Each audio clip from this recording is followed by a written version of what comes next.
ஐயாவின் ரசிகர்கள் அனைவருக்கும் வணக்கம். எனக்கு ஒரு சின்ன இதுங்க, எல்லா நம்ம நண்பர்கள் அனைவருக்கும் ஒன்று சொல்லணும்னு ஆசை. என்னென்னு கேட்டிங்கன்னா, அந்த பாடல்கள் மியூசிக்கில் வந்து சி மேஜர், ஷார்ப்பு, ஸ்கேலு அப்படின்னு சொல்கிறாங்களே, அது என்னன்னு நீங்கள் கன்ஃபியூஸ் ஆகக்கூடாது, அது என்னென்னு தெரிஞ்சுக்கணுங்கிறதுக்காக நான் அதை சொல்கிறேங்க.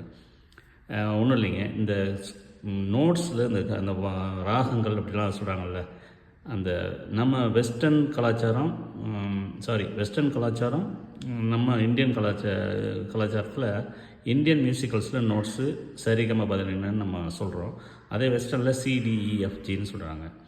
இந்த ஹார்மோனியம், அதாவது அந்த கீபோர்டு இதிலெல்லாம் வந்துங்க அந்த சுர வரிசையை வந்து ஒரு ஆக்டேவ்னு பிரித்து வச்சுருக்காங்க. இந்த இதில் தான் அந்த சரிகம பதனிசை இருக்கும். இது மேல் ஸ்தாயி, கீழ் ஸ்தாயின்னு சொல்கிறாங்க. அதான் அந்த சுரம் சவுண்டு மேலே கீழே இருக்கும்,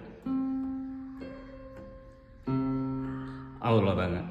இதில் அவங்க பிரித்து வச்சுருக்காங்க பார்த்தீங்களா, CDEFGABன்னு அவங்க பிரிச்சுட்டாங்க. சரி க ம ப த நீ சன்னு. இந்த சுர வரிசையை வந்து ஸ்கேல்னு சொல்கிறாங்க. அந்த சுரம் ஒன்றுக்கும் நோட்ஸுன்னு சொல்கிறாங்க.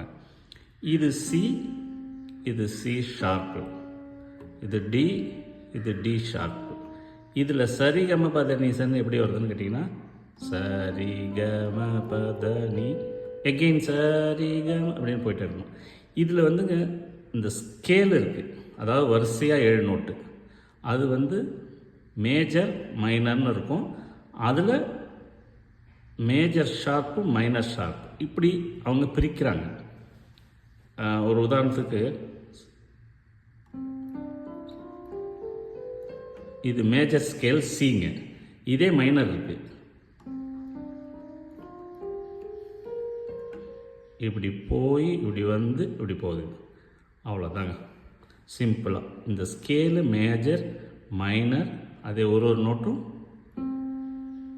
சி ஷார்ப்பு இல்லைன்னா டிக்கு ஃப்ளாட்டு, இப்படி அவங்க சொல்லி பிரிச்சுக்கிட்டே போகிறாங்க. அது நிறைய கோடி விஷயங்கள் இருக்குங்க. இப்போ தான் ஐயா பாடின பாட்டு ராகங்கள் கோடி தாளங்கள் கோடின்னு ஒரு பாடினது ஞாபகம் வரும் எல்லாருக்கும்.